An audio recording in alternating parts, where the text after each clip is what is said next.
Welcome to Conversations with Kate, the podcast where we delve into the stories, ideas and insights that shape our lives. Join me as we engage in thoughtful discussions with fascinating guests from all walks of life. Get ready to listen, learn and connect. One of the most infamous experiments in the history of psychology has to be the Stanford Prison experiment. It started in 1971 when Philip Zimbardo decided to investigate what happens when you assign people to authoritative versus submissive roles in a controlled environment. Volunteers were randomly assigned as either guards or prisoners in a simulated prison, but it spiraled out of control remarkably quickly. Oh, I know this one. The guards started acting like tyrants, right? They were like completely consumed by the power trip. Exactly. Within days, the guards began to psychologically torment the prisoners, making them do degrading tasks, stripping them of dignity, and honestly, of humanity. What's truly troubling is how fast people adapted to these roles. It's why this study is used as a cautionary tale about authority and abuse of power. But, hold on, Kate. Didn't Zimbardo himself kind of go off the rails? I mean, he didn't step in when things were getting obviously unethical, right? You're absolutely right, Andrew. He actually took on the role of the prison superintendent, blurring the lines between an objective observer and an active participant. It's one reason the whole experiment was cut short after just 6 days. 6 days, and they originally planned for 2 weeks. Honestly, that's just wild. But I've got to say, the Milgram experiment, that one chills me even more. Well, with Milgram, the focus was on obedience to authority. Participants were instructed to deliver what they thought were increasingly painful electric shocks to a learner.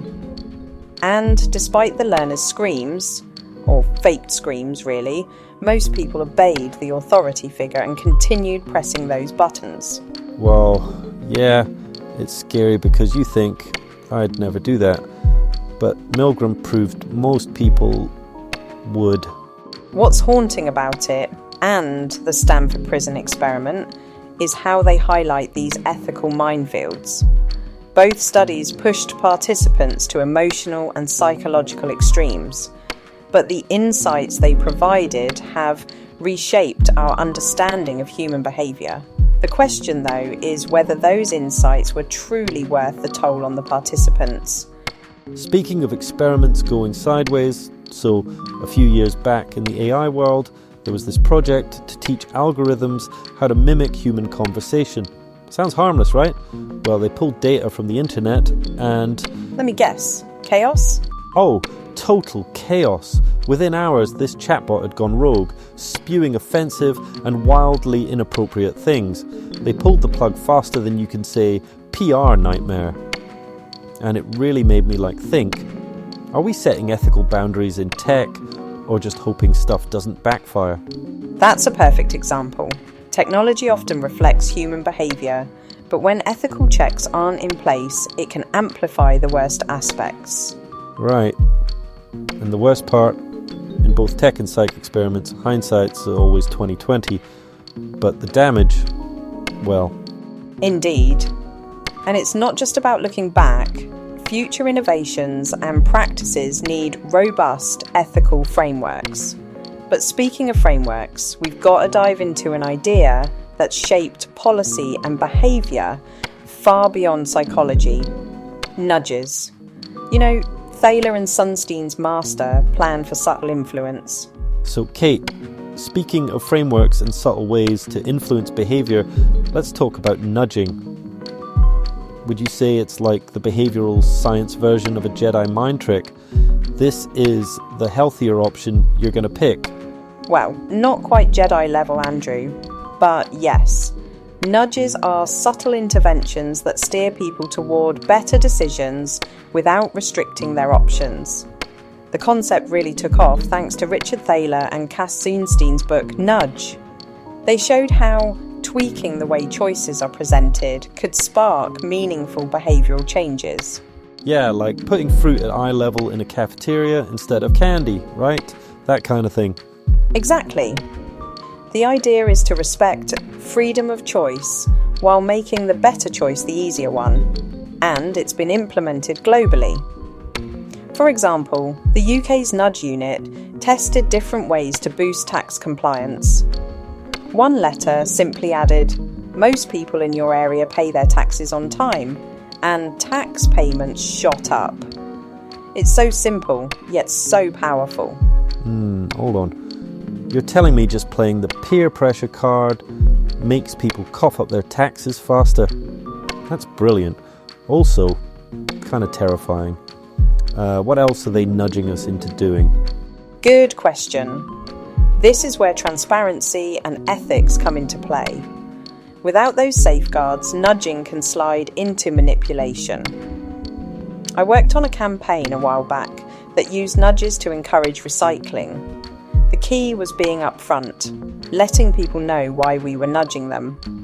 For instance, we added visual cues, like an arrow pointing toward recycling bins, but we made sure the messaging was clear about why it mattered.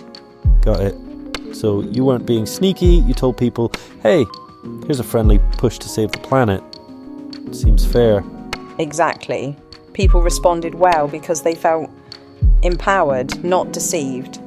That's the line ethical nudging has to tread, using insights from behavioural science responsibly. I've got to say, though, it still feels like there's a fine line between helpful and creepy. Like, how do we know when it's for our good versus someone else's agenda? That's one of the biggest criticisms. Nudge techniques need oversight, and the intentions behind them must be crystal clear. Without ethical safeguards, the impact can be distorted, benefiting a select few instead of society at large. Yeah, and let's face it, we've seen what happens when there are no checks. Things can spiral fast. True. Nudges have incredible promise, but they shouldn't replace informed decision-making. If done right, they act as a guide, not a puppet master. You know, Kate, the more I think about it, the more I can't help but wonder, when does a helpful nudge cross the line? I mean, at what point does it stop respecting freedom of choice and start feeling like manipulation? That's exactly the central debate, Andrew. Nudges are supposed to guide behaviour while still respecting personal choice. But when transparency is missing, that's when the practice can veer into unethical territory. Is why ethical principles like informed consent are so crucial here. Right, but consent sounds complicated, doesn't it? I mean, how transparent do you really have to be for it to count? If I tell you, hey, I'm nudging you to buy this healthier snack, does that make it okay? Great question. Transparency doesn't just mean informing people. It means being upfront about the purpose of the intervention. If the intent genuinely serves the public good, like healthier snacks or saving energy, and it's communicated openly, it's generally ethical. But if the purpose serves hidden interests, like selling more products, that's where problems arise. Yeah, and coming from tech, I've seen what happens when that line isn't respected. Remember that AI chatbot project I mentioned? They'd planned to train it on conversational norms, but things went sideways fast. Because there were no ethical guidelines in place? Exactly. The team was so focused on the data they didn't stop to think, wait, how could this go wrong? And surprise, surprise, the chatbot started spitting out, well, let's just say, very unfiltered opinions. That's a perfect example of the need for oversight. In behavioural science, as in tech, oversight ensures that systems and interventions are designed with ethical considerations from the start. Without clear boundaries, the unintended consequences can be a mess. Absolutely. Trust is a fragile thing.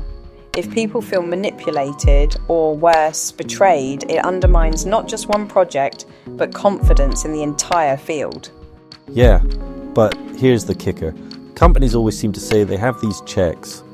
Oh, we've got a team for ethics, right? But how do we know if they're really doing enough?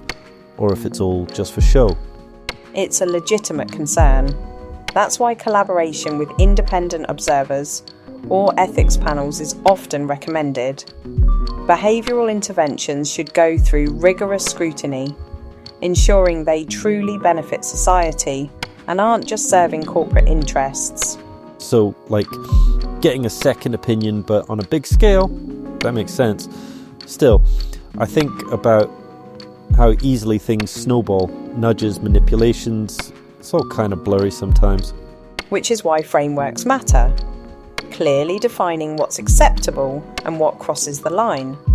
And more importantly, creating accountability. If we want behavioural science to continue driving meaningful change, those ethical guardrails can't be optional. Alright, Kate, speaking of accountability and ethical frameworks, it makes me wonder, how do we even know behavioural science itself is as impactful as we claim? Are we really driving change, or are we just convincing ourselves we are? You're jumping right into the controversy, aren't you? Well, the truth is, behavioural science has its vocal skeptics. Some argue that its results are often overstated, relying on manipulated data or oversimplified interpretations. And let's not forget the whole saga of debunked experiments over the years. Oh, you mean like when someone claims they've cracked the code of human behaviour, but surprise, it turns out their sample size was like the office dog and 3 interns? That's exactly it. Poor methodology, overuse of p-values to exaggerate significance. It's certainly dented trust in the field. Too often, researchers fall into the trap of confirmation bias, looking for results that align with their thesis rather than honestly assessing the data. Right. Like cherry-picking the data to make it fit the story you want to tell. It's like selfies, everyone's got one, but not every angle's honest, you know? Huh, that's an interesting analogy, Andrew. And in many ways you're right. Even the most celebrated behavioural studies have faced backlash. Take the replication crisis. Results that couldn't be reproduced, casting doubt on the reliability of the entire discipline. But does that mean we should dismiss behavioural science altogether? I mean, no. It's like saying all sci-fi movies are bad just because some turn into box office flops. Maybe some of it works, but in smaller, more predictable ways. Exactly. Behavioural science is about uncovering patterns and probabilities, not delivering certainties. The critics raise valid concerns, but the science, when done ethically and rigorously, has undeniable value. The key is transparency. Admit what we don't know, acknowledge the limitations, and avoid overhyping findings. So, it's less eureka and more, interesting, might be onto something, maybe. Pretty much. And let's not forget the practical side. Even with its imperfections, behavioural science has driven real-world changes, whether through nudges encouraging better public health behaviours or insights improving how we design policies. But the real question is whether these measures leave room for genuine choice. Right, because if you're nudging me to recycle, like, thanks. But if it's nudging me to get that new gadget I don't need because of some cleverly placed ad, I'm less grateful. And there's the crux of the issue. How do we ensure behavioural science truly benefits individuals without exploiting them?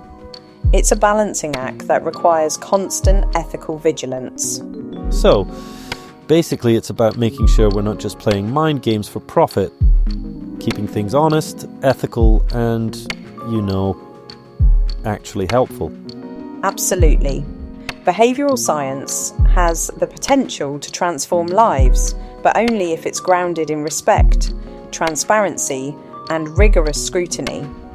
And honestly, it's up to all of us, scientists, policymakers, and even consumers, to demand accountability every step of the way. Well said, Kate. And on that note, I think we've given everyone plenty to chew on. Ethical experiments, sneaky nudges, rogue chatbots. It's all a lot, honestly. It sure is, but it's these conversations that push us forward. And that's what matters. Thanks for tuning in, everyone. Until next time, take care and stay curious. Later, folks. That wraps up another insightful conversation with Kate. Thank you for joining us, and we hope you've enjoyed our discussion. Until next time.